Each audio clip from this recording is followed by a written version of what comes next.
गुरु जी, आज के इस अंक में हम बात करेंगे चमड़ी रोग की, यानी जो त्वचा रोग होते हैं। ऐसे तमाम त्वचा से संबंधित समस्याएं, रोग, वो एक ही कैटेगरी में आ जाती हैं और ये खास तौर पर हर वर्ग के लोगों को होती है, चाहे वो स्त्री हो या पुरुष हो, लड़का लड़की कोई भी हो, कम उम्र से लेकर अधिक उम्र, हर किसी को ये समस्या उत्पन्न होती है। क्योंकि इस समय जो एक वातावरण है वो संक्रमण वाला वातावरण है, कब कौन सी रोग त्वचा पे लग जाता है कुछ पता नहीं चलता। इसी श्रृंखला में आते हैं दाग धब्बे, चेहरे पे झाइयाँ या चेहरे पे दाने निकल आते हैं, चमड़ी जो हमारी होती है वो शुष्क हो जाती है। तो ऐसी सारी समस्याएं क्यों अचानक से उत्पन्न होती हैं, क्या है इसका कारण और इसके क्या है लक्षण? इसका लक्षण है हमारा गलत खान पान।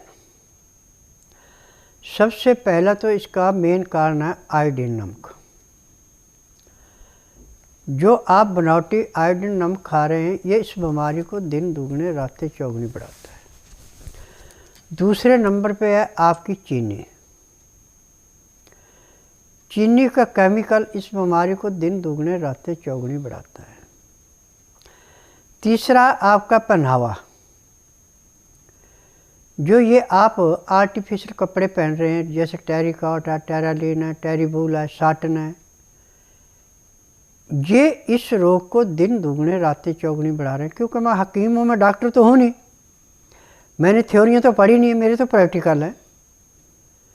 जो नाड़ी परीक्षण में मुझे मिलता है खून के अंदर इन्फेक्शन, मैं उसी का उपचार करता हूँ।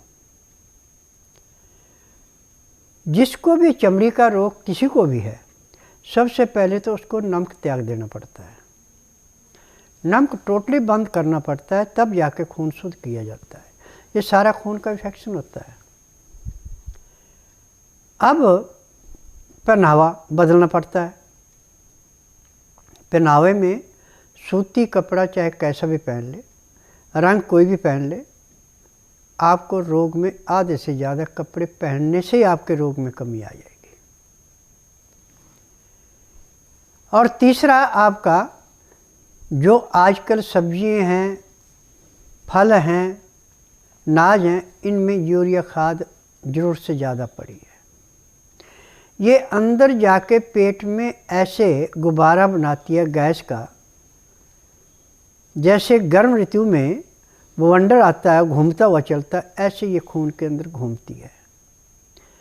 और जहाँ पे खून के अंदर थोड़ा सा पॉइजन पैदा हो गया, वहीं से हमें ये रोग पैदा हो जाता है। आज पूरे संसार के अंदर एलोपैथिक, आयुर्वेदिक, यूनानी, होम्योपैथिक, नेचुरल का सब इसके आगे हार गए, परंतु मैंने किसी रोग के आगे हार नहीं मानी। क्योंकि मुझे 10,000 जड़ी बूटियों की पहचान है जिनसे मैं दवाइयाँ बनाता हूँ। और मेरी दवाई के अंदर ये गुण है कि चाहे किसी भी किस्म का रोगी है, मेरी दवाई देने के 10 मिनट के अंदर उसको आराम मिलना शुरू हो जाता है। और 2 घंटे में किसी को 10%, किसी को 15%, किसी को 20% आराम जिस दिन आते उसी दिन मिल जाता है। परंतु दुख की बात है कि जो नियम मैं समझाता हूँ उसको रोगी पूरा करता नहीं है। जो रोगी पूरा उस नियम को करता है उसका 1 महीने से फालतू या 1.5 महीने से फालतू इलाज नहीं होता। परंतु जो मनमानी करते हैं, जीभ का स्वाद देखते हैं, उनका इलाज फिर 6-6 महीने, साल भी चलता है। और टीवी के माध्यम से जब वो ठीक हो जाते हैं, अपना इंटरव्यू देते हैं, बताते हैं कि देखो जो सज़ा हमने भुगती या हमारा कोई भाई बहन इस सज़ा को ना भुगते, तो उसके लिए वो इंटरव्यू देते हैं आगे। जैसे और कंपनियाँ अपनी एडवर्टाइजमेंट के लिए लाखों रुपए, करोड़ों रुपए खर्चती हैं, ऐसे मैं एक भी पैसा नहीं किसी को इंटरव्यू वाले को देता। मैं तो उसी का इंटरव्यू लेता हूँ अपने प्रोग्राम में जो कहता है मैं निस्वार्थ भाव से देना चाहता हूँ, और जो दुख मैंने काटा ये दुख कोई ना काटे, तो उसका इंटरव्यू दिलाता हूँ। और जो थोड़े लोभ लालच वाले, उनका इंटरव्यू मैं नहीं दिलाता। अब मेरे पास पैर के तलवे से सिर के बाल तक का कोई भी ऐसा रोग नहीं है जिसका मैं उपचार नहीं करता। मेरे उपचार में बच्चा, बूढ़ा, जवान, मर्द, औरत सब एक समान है। और जैसे आम डॉक्टर, हकीम, वैद्य, नेचुरल चिकित्सा वाले एक एक को बुला करके पहले उससे पूछते हैं, फिर उसके अनुसार अपनी समझ के अनुसार दवाई देते हैं। मेरा नियम ये नहीं है। मेरा नियम है मर्द औरत बच्चा सब राम दरबार में बैठेंगे, फिर जिसका नंबर आता जाएगा उसका नाड़ी परीक्षण होगा। नाड़ी परीक्षण करके उसको बताया जाता है कि देखिए आपका रोग इतना पुराना है और ये इसका कारण है, ये इसकी दवाइयाँ हैं, परहेज कर सकते दवाई लो, परहेज नहीं कर सकते दवाई मत लेना। और मेरे आश्रम की दवाई जो परहेज करता उसको 1 महीने से फालतू नहीं खानी पड़ती, बल्कि किसी को 15 दिन खानी पड़ती है। रोग खत्म हो गया, दवाइयाँ बंद हो गई। एलोपैथिक है, आयुर्वेद है, यूनानी, होम्योपैथिक है, इनका तो जो कुछ जैसे खून चूसती है शरीर का, ऐसे खून चूसने वाला काम है। आप फ़ोन के ऊपर उनसे बात करेंगे, उनके कागज मंगवाएंगे, उनसे हिस्ट्री पूछेंगे, फिर दवाइयाँ भेजेंगे। ये दवाइयाँ उनको चाहे नफ़ा करें चाहे नुकसान करें, ग्राहक आपके बन गए। परंतु यहाँ ग्राहक बनाने वाली बात नहीं है। मेरे पास जो मरीज़ आता है, जिस दिन आना है उसको पहले बताया जाता है बुधवार को मैं छुट्टी रखता हूँ, गुरुवार से लेकर मंगलवार के बीच में आए। जिस दिन आना उस दिन रात्रि 10 बजे तक खा पी के दातन कूड़ा करके बड़ी इलायची मुंह में रख के चूसते रहें। सुबह 9 से 10 के अंदर अपना नामकरण कराएं। 10 से 12 में नाड़ी परीक्षण करता हूँ। नाड़ी परीक्षण में पैर के तलवे से सिर के बाल तक जो भी उसके अंदर कमी पाई जाती है सारी दवाइयाँ देता हूँ। किसी एक अकेले रोग की दवाई नहीं देता। और मेरी दवाइयों का 15 दिन का वजन कम से कम 15 से 16 किलो का होता है, क्योंकि मुझे पैर के तलवे से सिर के बाल तक जहाँ भी कोई नुक्स मिलेगा उस दवाइयाँ सब देनी। इसमें दवाइयाँ खाने की हैं, पीने की हैं, मालिश करने के तेल हैं, आँख में, नाक में, कान में डालने की दवाइयाँ हैं, हर किस्म की दवाई है। अब मेडिकल साइंस में जिसको कह दिया कि आपके कान में आवाज़ नहीं आएगी या आपके कान की हड्डी गड़ गई, परंतु मेरे पास आने के बाद ना तो उसको ऑपरेशन कराना पड़ता है, कुछ नहीं, और वो हड्डी भी ठीक हो जाती है और उसका सुनना भी शुरू हो जाता है। बीमारी कोई भी है मेरे पास आके ऐसे समाप्त होती है जैसे कूड़े करकट के ढेर को माचिस की तिल्ली जला के समाप्त करती है। मेरे पास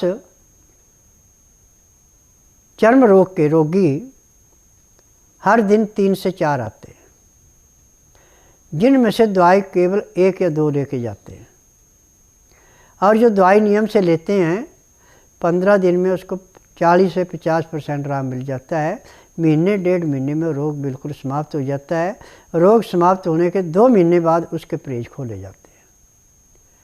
2 महीने में जब वो खून पूरा शुद्ध हो जाता है तो दवाइयाँ दी जाती है। जब आपका खाना नहीं पचेगा,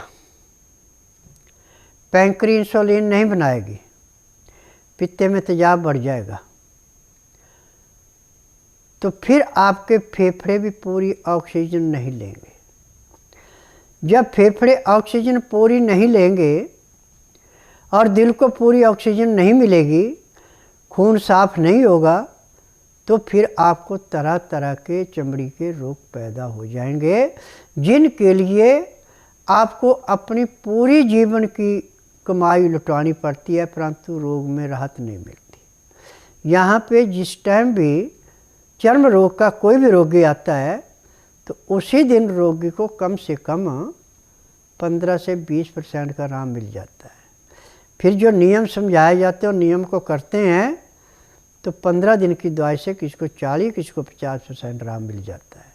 महीने 1.5 महीने में उसका रोग बिल्कुल समाप्त हो जाता है।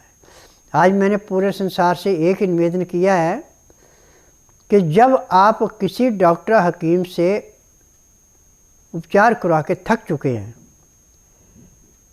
जब उन्होंने हाथ खड़े कर दिए, तो आप बुधवार छोड़कर गुरुवार से लेकर मंगलवार के बीच में मेरे आश्रम में आइए। जिस दिन आश्रम में आना उस दिन रात्रि 10 बजे तक खा पी के दातन कूड़ा करके बड़ी इलायची मुंह में रख के चूसते रहें। सुबह 9 से 10 के अंदर अपना नामकरण कराएं। 10 से 12 में नाड़ी परीक्षण करूँगा। नाड़ी परीक्षण में मैं बताऊँगा आपको कि आपको कौन सी बीमारी कितने साल पुरानी है और इससे आपको क्या क्या हानियाँ हुई और आगे क्या क्या होने वाला है। फिर उसके अनुसार उसको परहेज बताए जाते हैं। फिर दवाई लिखी जाती है, जो कहता है हाँ मैं परहेज कर लूँगा, तो दवाई लिखी जाती है। यदि वो दवाई लेके खाता है तो 2 घंटे में किसी को 15, किसी को 20% आराम जिस दिन आते उसी दिन मिल जाता है। और 15 दिन की दवाई से किसी को 40, किसी को 50% आराम तो हर एक को मिलता है। परंतु मेरे उपचार में दिन का खाना 10 से 12 के अंदर होता है, रात्रि का 6 से 8 के अंदर होता है। 9 से 10 के अंदर रात को सोना पड़ता है, सुबह उठ के 4 बजे योग करना अति आवश्यक है, तब मैं दवाइयाँ देता हूँ। जो कहे योग मेरे बस का नहीं, मैं उसको भी दवाई नहीं देता।